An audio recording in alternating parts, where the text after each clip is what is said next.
আসসালামু আলাইকুম। আমি বাসায় পৌঁছেছি, নিউ ইয়র্ক থেকে এসেছি। আমি কাহিল হয়ে আছি, বাসা গুছাতে গুছাতে বাসাটা জঙ্গল হয়েছিল।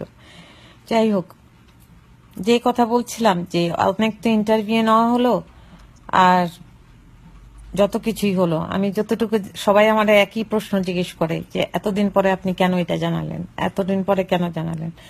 এতদিন পরে এই জন্য জানিয়েছি, এতদিন আমি জানতামই না যে এটা খুন হবে। আমি তো পোস্টমর্টমের রিপোর্টের উপর বিশ্বাস করে বারবার আত্মহত্যা আত্মহত্যা বলছি। আমার তো এটা জানা ছিল না যে বাংলাদেশে এরকম হয় যে পোস্টমর্টমের মধ্যেও কোনো না কোনো ভেজাল বা ডক্টররাও কোনো কিছু করতে পারে।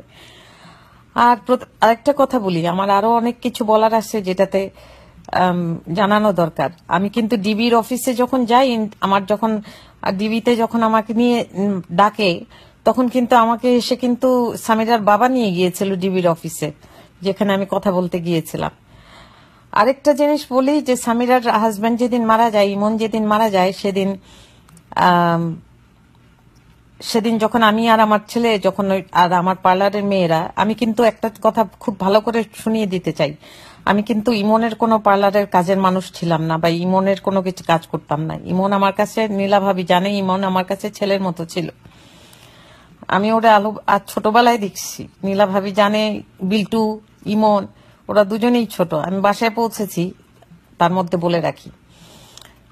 তো প্রথম কথা হলো যে অনেক কিছু চিন্তা করার সুযোগ আমার ছিল, আমি সুযোগ পাই নাই। সুযোগ না পাওয়ার অনেক কারণ ছিল, কারণ আমি কিছু কাজ করছিলাম যেগুলি করা বাংলাদেশের মেয়ে মানুষের জন্য ঠিক না, বা অন্য মানুষের। আমি কিন্তু একটা নর্মাল বাঙালির মতো জীবন কাটাই না, আমি কিন্তু একটু ওয়েস্টার্ন মানুষ, ওয়েস্টার্ন একটু ছেলেদের মতো, মানে একটু অ্যাডভেঞ্চার প্রিয় মানুষ, একটু জীবনটা কাটাতে চাই। বা আমার বাবা বলতেন যে এ আমার মেয়ে না হয়ে ছেলে হলো না কেন, আল্লাহ কেন ওরে মেয়ে করে আমার কাছে পাঠালো। কারণ আমার মধ্যে একটা ছেলের হওয়ার একটা সবসময় একটা মেয়েও ছিল, রান্না বান্না করতে পছন্দ করি, ঘর দুয়ার গুছাতে পছন্দ করি।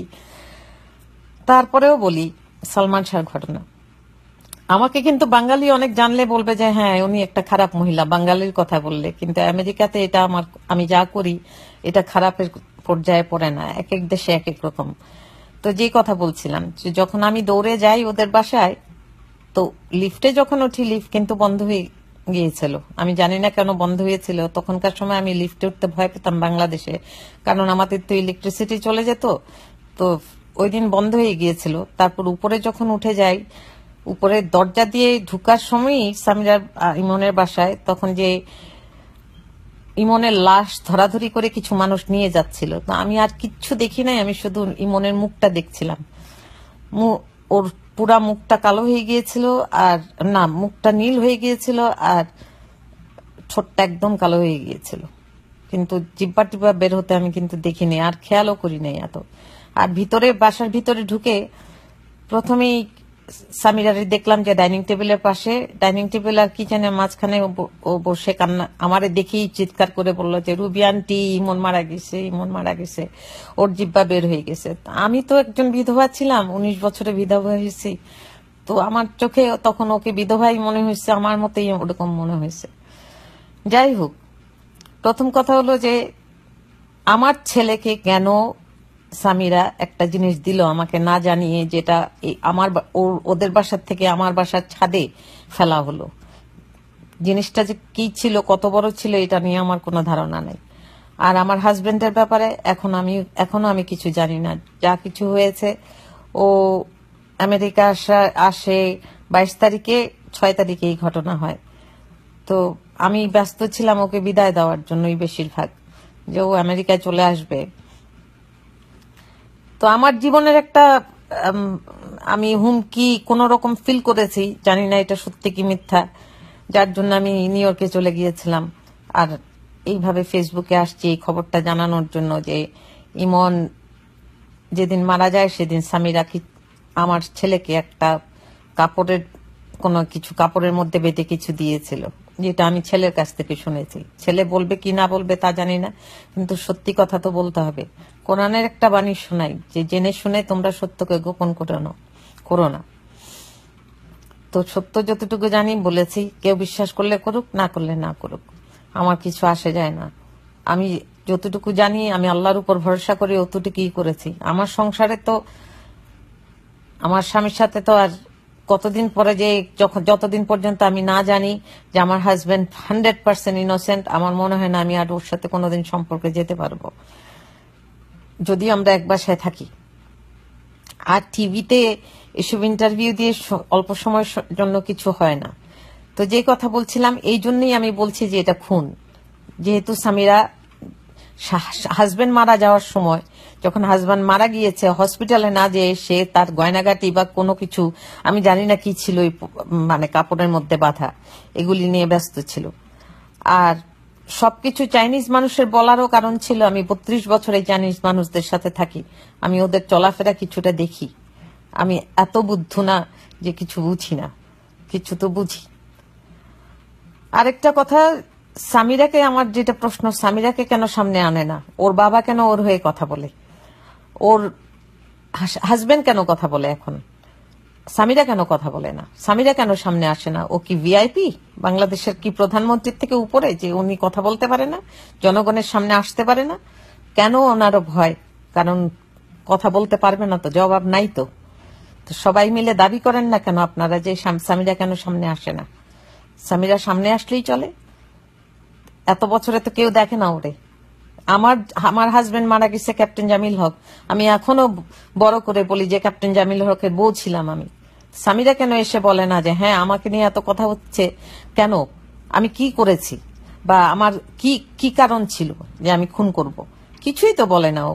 যা বলে ওর বাপ শফিকুল হক হীরা।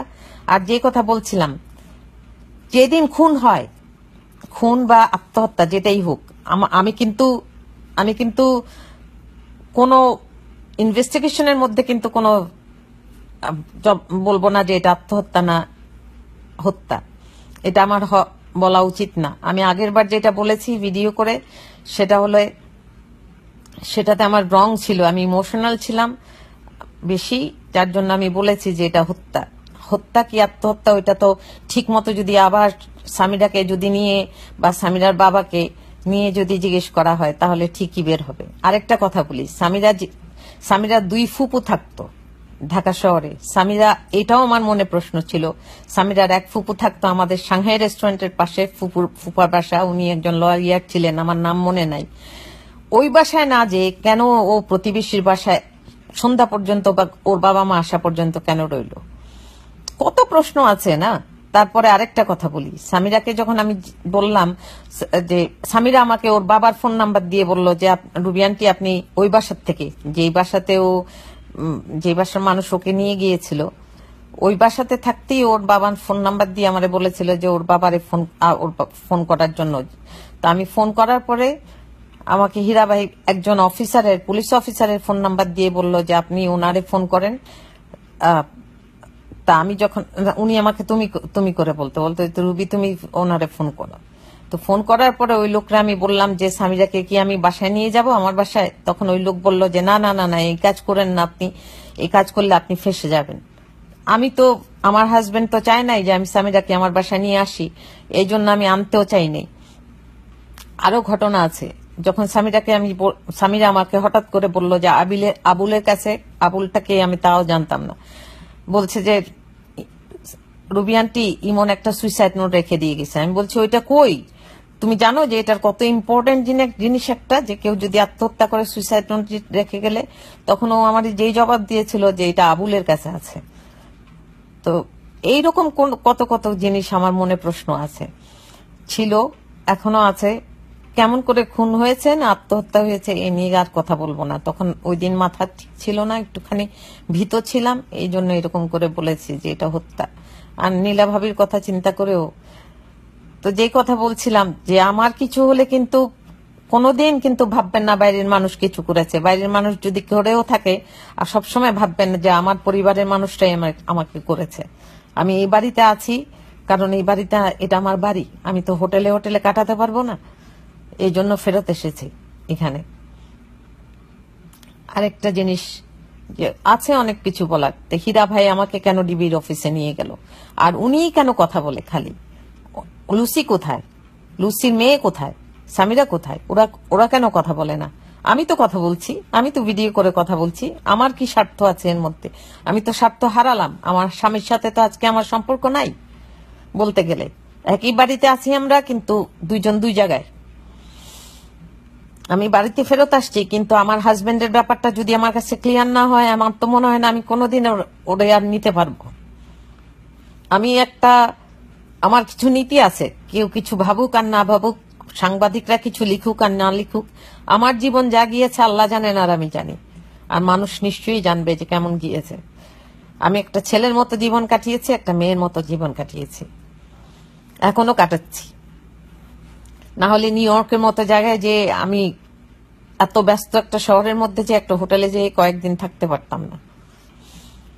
যাই হোক, কেউ আমাকে রিকোয়েস্ট করেছে যে আমি একটা ভিডিও করে আমার নিজের কথা বলি, এই জন্য লাইভ ভিডিও করে দিচ্ছি, যে যেন মানুষ জানে কিছুটা যে আমার অভিজ্ঞতা। আমি কিন্তু কোনো হত্যা বা আত্মহত্যার কোনো সাক্ষী ছিলাম না। আমি কিছুই দেখি নাই। আমি শুধু ওখানে গেছি আর সামিরার কাণ্ড কারখানা দেখেছি। আরেকটা জিনিস বলি আপনাদের, যে সামিরা কিন্তু যা কিছু আমি জানি সবকিছু সামিরার মুখ থেকে শোনা। আমি কিন্তু বাইরের কোনো মানুষের মুখ থেকে কিছু শুনি নাই। সব আমি সামিরার মুখ থেকে শুনেই কিন্তু আত্মহত্যা বলেছি। আরেকটা জিনিস, ইমনের মতো এত এত বড় একজন অভিনেতার পোস্টমর্টমের মধ্যে, ওর ময়না তদন্তের মধ্যে কোনো গরমিল হবে, এটা তো আমার চিন্তা ছিলই না, যে কেন এটা করবে কেউ। আর কথা যদি অনেক কিছু বলার থাকে তো বলবো, যেহেতু অনেক টায়ার্ড হয়ে আছি, যেহেতু বাসায় আসছি অনেকদিন পরে, বাসাটা এত অগোছালো ছিল, গুছাতে হয়েছে, অনেক টায়ার্ড হয়ে আছে। আর মানুষও ফোন করছে, আমিও ফোন ধরতে পারি না। আমার পরিবারের সবাই আমার উপর নাখোশ এই জিনিস করার জন্য। আমার কিছু করার নাই। আমার ছেলেও বলে যে আমি নাকি ঝামেলা নিয়ে আসিনি, যে ঝামেলা নিয়ে আসা যদি সত্যকে গোপন তো করতে চাই না, এই জন্য যে কোরআন শরীফে পড়েছি, জেনে শুনে তোমরা সত্যকে গোপন করো না। কোন সূরায় তা মনে নেই, অনেক কিছুই পড়ি। তো বয়স হয়েছে, অনেকে গালিগালাজও দেবে, কিছু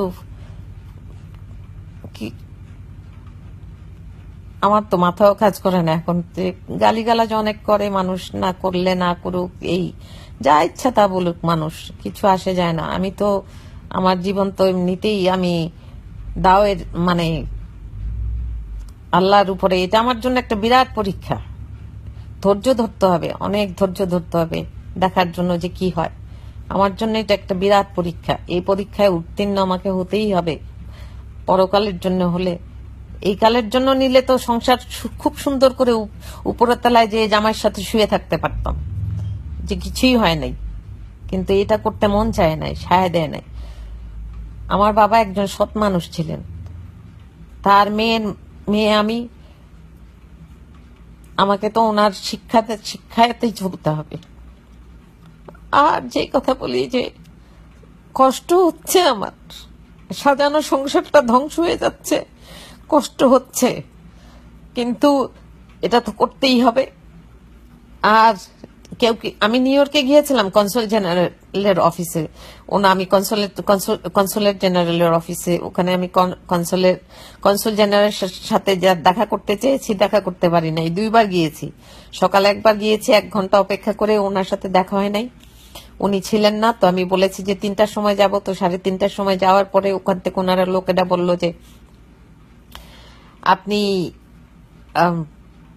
কি করবেন এত কথা বলে, উনি তো কনসুল জেনারেল সাহেব তো চলে গেছেন। তা আমি বললাম যে কার কাছে কিছু বলবো আমি, তাহলে এই জিনিসটা যে পিবিআই আমাকে খুঁজছে, ওরা তো, আমি যদি আমার অ্যাড্রেস না দিই তো ওরা তো আমারে খুঁজে পাবে না। তো ওনারা আমারে বললো যে আমাকে নাকি হাতের লেখা, হয় ওনারা পিবিআই থেকে কোনো চিঠি পাবে তাহলে ওনারা অ্যাকশন নিবে, না হয় আমাকে লিখিত কিছু দিতে হবে। তো আমি আর অপেক্ষা করি নাই নিউ ইয়র্কে, আমি টায়ার্ড হয়ে গেছি, বয়স হয়েছে, এগুলি করে করে এতটা বছর হয়ে গেল, এরকম করে একটা জিনিস হলো। আর হীরা ভাই যেই চাল চালালো, আমি একবারই শুধু ডিবিতে গিয়েছি না সিআইডিতে গিয়েছি, এটাই সামিরার বাবা নিয়ে গিয়েছিল আমারে গাড়িতে করে, ওনার গাড়িতে করে। তো আমার এই প্রশ্নটা অনেকবার ছিল যে ওনার কি ইন্টারেস্ট ছিল যে আমার নিয়ে যাওয়ার জন্য।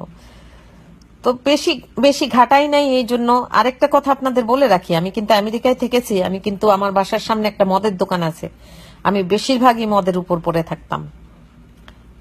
কেউ খারাপ ভাবলেও আমার কিছু আসে যায় না, সত্যি কথা, কেউ দুনিয়ার কোনো মানুষ খারাপ ভাবলেও আমার কিছু আসে যায় না, কারণ আমার আমার সমস্ত কিছুর মালিক হলেন আল্লাহ তাআলা। উনি আমার মনের কথা জানেন, উনি আমার ভিতরের কথা জানেন। মানুষ গালি দেয়, কত গালি দেয়, কি হবে? আমি খুন করেছি? প্রমাণ করো তো, কেউ প্রমাণ করুক দেখি যে আমি খুন করেছি। কেউ লেখে আমি খুন করেছি, কেউ লিখে আমি ভালো, কিছু আসে যায় না। আল্লাহ জানেন যে কি। তো এই বললাম না যে তোমাদের লুকাবো না কোনো কিছু, কিচ্ছু লুকাবো না। আমি মদ খেতাম, আমি গাঞ্জা খেতাম, আমি সিগারেট খাই, সবকিছু। এখন গালি দাও, তোমরা দিবা তো, গালি দাও, কিছু আসবে যাবে না তো আমার। তোমরা দুনিয়ার সমস্ত মানুষ গালি দিলেও কি হবে? আমি কেন করেছি আল্লাহ জানেন, আমি কেন করেছি তা আল্লাহ জানেন। মানুষের কাছে আমার জবাব দেওয়ার কোনো দরকার নেই। আর বাংলাদেশের মানুষ আমারে কি ধরবে? আমারে যদি ধরতে চায় তো সে বিয়ে দিয়ে এসে ধরো, কারণ ওরা কথা বুঝবে, বাঙালি বুঝবে না। ওরা কথা বুঝবে, বাঙালি বুঝবে না। এখানে আমার যদি FBI বা CID দিয়েও কোনোভাবে কথা বলা হয় আমি কি করেছি, ওটা ওনারা ঠিকই বুঝবে, বাঙালি বুঝবে না। এই জন্য দেশে যাওয়ার কোনোদিন ইচ্ছা হয় নাই, এখনো নাই। কারো কোনো কমেন্ট আমি পড়ি না, পড়ার কোনো ইচ্ছাও নাই। দুই একজন মানুষ খুব খুব আদর করে আমাকে রিকোয়েস্ট করেছে যে আমি যেন লাইভ ভিডিও করি। আমি ইমন সম্বন্ধে যা জানি তা বলেছি। ইমনকে আমি ছোটবেলায় দেখেছি কুমিল্লা শহরে, বিল্টুকেও দেখেছি, বিল্টুর আসল নাম আমি জানি না, নীলা ভাবিকে দেখেছি, ভাইকে দেখেছি। আমি ভাইকে কোনোদিন ভাই ছাড়া কথা বলি নাই। এই জিনিসগুলি লুকানোর জন্য না, এই জিনিসগুলি লুকানোর জন্যই মনে হয় যে আমি চুপ করেছিলাম, হয়তো যে আমি মদ খেতাম, আমি এই ছেলেদের মতো এইগুলি করতাম। যে আমার দুনিয়ার সমস্ত জিনিস করার আমার খুব ইচ্ছা ছিল, এখনো আছে, খারাপ হোক ভালো হোক সবকিছু। আমার স্বামী মারছে নাকি আমি জানি না, কেউ লিখলেও কোনো কিছু আসে যায় না। এখন আমি প্রমাণ চাই কোনো কিছু করার জন্য। আর রুবি খুনি বললে তো হবে না, প্রমাণ তো দেখান। রুবি খুনি হলো কেমন করে? যে এখানে একটা মশা মারতে গেলেও দুইবার চিন্তা করে, একটা তেলাপোকা মারতে গেলে দুবার চিন্তা করে, সে খুন করবে মানুষ? আরে মানুষ খুন করলে কি আমি ভালো থাকি? আজকে যেই পরীক্ষা দিচ্ছি আমি আল্লাহর কাছে, সেটার ফল তো আমি পরকালে পাবো ইনশাল্লাহ। এই ব্যাপারে তো আমি তো আমার বেহেস্তে যাওয়ার রাস্তা আমি তৈরি করে নিচ্ছি। যত খারাপ কাজই, যত খারাপ ভালো সবকিছুই আমি ট্রাই করে থাকি না কেন, আমি কিন্তু আমার রাস্তা তৈরি করে নিচ্ছি। এই দুনিয়ার উপর আমি কোনো কিছু করি না, না স্বামী সন্তান, কোনো কিছু না। আমার সবচেয়ে আগে হলো আল্লাহ, আমি ওনার উপরেই বেঁচে আছি। কেউ বিশ্বাস করুক আর না করুক, আমি করি। আর কথা বলার আর কিছু নাই, এই বললাম। কেউ মানুক না মানুক, এইসব সাংবাদিকদের কথা আমার আর হবে না। আমি সোজা সাপটা কথার মানুষ, লেখালেখির মধ্যেও আমি যাই না। বেশিরভাগ লিখতে গেলে আমার ইংলিশেই বেশি লিখতে হয়। আর লুকানোর কি আছে? সবাই এই জিনিসটা লুকাচ্ছে, কি লুকাচ্ছি এখানে? যা ঘটনা হয়েছে তা বারবার বলছি। হ্যাঁ, ঘটনা লুকাচ্ছি, লুকানোর কিছু নাই। দুইটা ঘটনা আছে এর মধ্যে। সামিরাকে সামিরার হাজবেন্ড দুইবার মেরেছে। একবার মেরেছে কাজের লোকের শাড়ি দেওয়ার জন্য। ও নীলা ভাবি একটা শাড়ি দিয়েছিল সামিরাকে, সেই শাড়িটা কাজের লোককে দিয়েছে, এই জন্য ইমনুকে মেরেছিল। এটা কিন্তু আমার মুখের কথা না, এটা সামিরার কথা। সামিরা আমাকে ডেকে নিয়ে এই কথা বলেছিল। আরেকবার একটা মিটিং হয়েছিল মারা নিয়ে, ওইটা সামিরার চরিত্র নিয়ে মেরেছিল, চরিত্র খারাপ ছিল এই কথা নিয়ে। কিছু পরিচালক ওইখানে ছিল ওই মিটিং এর মধ্যে। নীলা ভাবি ছিল, ভাই ছিলেন, মানে নীলা ভাবির হাজবেন্ড ইমনের বাবা, আর লুসি ছিল। লুসি মানে সামিরার মা, সামিরার বাবা ছিল না। আর ওখানে আমার মনে আছে যে জেনারেল শওকত ছিলেন ওখানে, আর কিছু পরিচালক ছিলেন, ছবির পরিচালক ছিলেন। আমি তো আর ওদের চিনতাম না। তো ওই দিনের ঘটনা আমার মনে আছে, মাসটা ছিল অক্টোবর মাস। মনে আছে এই জন্য যে আমার ননাস ইন্ডিয়া থেকে বেড়াতে আসার কথা ছিল আমার বাসায়, তো আমি খুব ব্যস্ত ছিলাম যে আমার ননাস বেড়াতে আসবে, আমাদের আত্মীয় স্বজন সবকিছু নিয়ে, সবারই নিয়ে রান্না বান্নাতে মানে বাজার টাজার এগুলিতে ব্যস্ত ছিলাম। তো আমার হাজবেন্ডকে কিন্তু এখনো দোষ দিবেন না। আমি যেই কথা বলেছি এটা আমার জানের ভয়ের ছিল দেখি, আমি ভিডিও করার পরে তারপর যে আমি আর জানের ভয়ের করি নাই। আর ভিডিওটা কিন্তু আমি ফেসবুকে পোস্ট করেছি মানুষের জন্য না, আমি এটা নীলাভাবির জন্য একটা মেসেজ ছিল। আমি মানুষের কথা মানুষের কিন্তু বলি নাই, আমি বারবার বলছি নীলাভাবি কিছু করেন বা সমস্ত মেসেজটাই ছিল নীলাভাবির জন্য। এইসব ভাইরাল টাইরালে আমি সব বিশ্বাস করি না। কি ভাইরাল হলো কি হলো না হলো, যখন পোস্ট করেছি ভাইরালের জন্য না, জাস্ট নীলাভাবির খবরটা জানানোর জন্য যে এখানে এটা আত্মহত্যা নাও হতে পারে, এটা খুন হতে পারে। আমার মুখ দিয়ে অন্যর কথা বের হয়ে গেছে। যাই হোক, কে কি মনে করলো আমার কিছু আসে যায় না। আসতো যেত যদি তাহলে জামাইয়ের সাথে এই টক্কর নিতাম না। এরকম কয়টা মেয়ে এরকম করে আমার মতো? এই কথাটা বলেন যে এই বুড়া বয়সে যে আমি জামাই ছাড়বো, মাথা খারাপ? জামাই ছাড়লে আমার জামাই আমার ডিভোর্স দেখ। আমি তো আজকে বলেছি ওকে যে কি জন্য একসাথে, যদি ভালোবাসা যদি না থাকে, থাকার কি জন্য একসাথে, এই জিনিসটা অনেক কিছুই কথা হয়েছে, কিন্তু ইমনের মৃত্যু নিয়ে কোনো কথা হয় নাই। সামিরারে নিয়ে কথা হয়েছে, ফোনে মানুষ ফোন করেছে, ও কথা শুনেছে।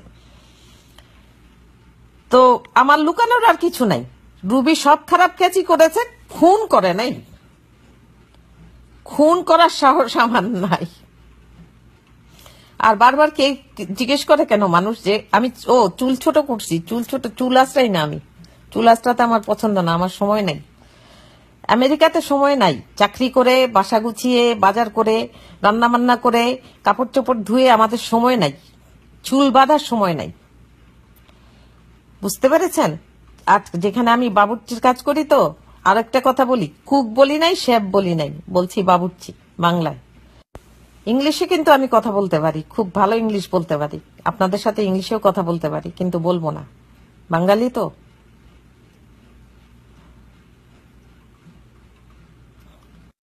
এইসব কমেন্ট দেখে কিছু আসে যায় না। কে ফোন করতেছে আমার? এরকম করে জ্বালানো শুরু হয়েছে ফোন করা। হ্যাঁ, বিরক্ত হয়ে গেছে আমি ফোনের যন্ত্রণায়। ফোন নাম্বার দিয়ে তো ভুল করে ফেলছে মনে হয়। যে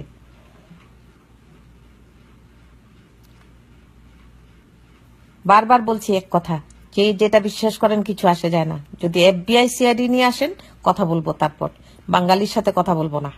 বাঙালি বুঝে না, বাঙালি বুঝে না কথা। বাঙালি যদি কথা বুঝতো তাহলে 21 বছরে এইটা ঝুলে থাকতো না। বুঝতে পেরেছেন? ফোন করা বন্ধ করো তো বাবারা, আমি ফোনেই করতেছি, ফোন করা বন্ধ করো। তো ভিডিও করে দিলাম, যা হলো হলো। ঘটনা আরো আছে, হীরা ভাইরে জিজ্ঞেস করেন আর সামিরারে নিয়ে জিজ্ঞেস করেন। আমারে জিজ্ঞেস করে তো কোনো লাভ নাই। সামিরারে জিজ্ঞেস করেন, লুসিরে নিয়ে যান, হীরা ভাইরে দিয়ে কথা বলান কেন? হ্যাঁ, বারবার যেই সত্য কথা বলতে চায় সেই খুনি, যে সত্য কথা বলতে চায়। আর বারবার আমার স্বামী মারছে, আমি একটা মুখ দিয়ে কথা বলে ফেলছি, আমার স্বামীর প্রমাণটা আমি পেয়ে নেই, তারপর আপনাদের দেখাবো যে স্বামী মারছে নাকি। বাংলায় কথা বলি তো, ইংলিশে কথা বললে তো আরো চলে যাবেন, মজা লাগে না। না, আমি কোন দেশি? আমি মানুষের দেশি, আমি এই দুনিয়ার দেশি। কোন দেশ নাই আমার, আল্লাহ যেখানে রাখছে সেটাই আমার দেশ। মানুষ জিজ্ঞেস করে যে আমি কোন দেশি, আমি বাঙালিও না, আমি কোন জাতি না, আমি হলাম মানুষ জাতি। কেউ বিশ্বাস করুক আর না করুক, আমি থোড়াই ভদ্র দেখছেন, অভদ্রতাও দেখেন। ভদ্রভাবে বলছি, বুঝেন নাই। বাঙালি কি জিনিস আমি বুঝি না, বারবার বলে দিচ্ছি। আমি মানুষ জাতি বুঝি, যে এইখানে থাকি সেটাই আমার দেশ। আমি আমেরিকান মানুষ, এখন আমি আমেরিকাতেই থাকি, আমি আমেরিকান, আর কিছু না। বাংলাদেশে যাব কিনা সেটা তো আল্লাহ রাখবেন, যে আমার তকদির কোন দিকে কি আসছে। যেই যা বলুক, এরপর থেকে আর কোনো কথা বলবো না। রিকোয়েস্ট করছে আমার সেফটির জন্য বা কোনো কিছুর জন্য ইমনের ব্যাপারে। আমি সালমান শাহরে চিনি না, আমি ইমনরে চিনি। সালমান শাহ কে ছিলেন? আপনাদের কাছে সালমান শাহ, আমার কাছে ও ইমন ছিল। আর নীলা ভাবিও তা ভালো করে জানে যে ও আমার কাছে ইমন ছিল। ও সালমান শাহ আপনাদের কাছে ছিল, আমার কাছে ও একটা বাচ্চা মানুষ ছিল, আমার ছেলের মতো। আমি এক কথাই বারবার বলি, যে আমি কথা বলছি নিজের নিজের সংসার ধ্বংস করে। যাদের মাথায় বুদ্ধি আছে তারা চিন্তা করবে। আপনাদের মাথায় বুদ্ধি নাই বাঙালি, এই জন্য আপনারা আমার দোষ দেন যে খুনি। আর নীলা ভাবি সাথে কথা হয়েছে, উনি বলছে যে এই কেসে আমার নাম উনি দেন নাই, ওনার হাজবেন্ড দিছে। আর হাজবেন্ড দেওয়ার একটা কারণ ছিল, সেটা হলো যে আমার ছেলে যে ছাদ থেকে ছুঁড়ে ফেলছে ওই পোটলাটা, কাপড়ের পোটলা বা যেটাই হোক, সেটা সব মানুষ দেখেছে। আমি কিন্তু পুরা পরিবারের এগেনস্টে হয়ে কিন্তু একলা হয়ে এই কথাগুলি বলছি। কেউ বিশ্বাস করলে করুক, না করলে না করুক। আসসালামু আলাইকুম। আবার আল্লাহ হাফিজ।